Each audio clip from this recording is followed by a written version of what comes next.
sơn chút xíu màu vàng nó quậy quá không sơn được.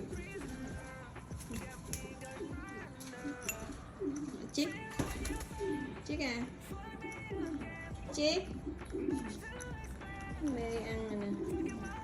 Chiếc hungry, chiếc hungry, chiếc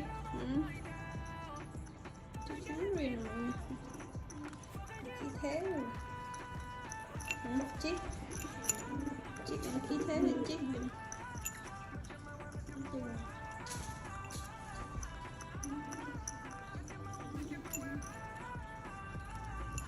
Chiếc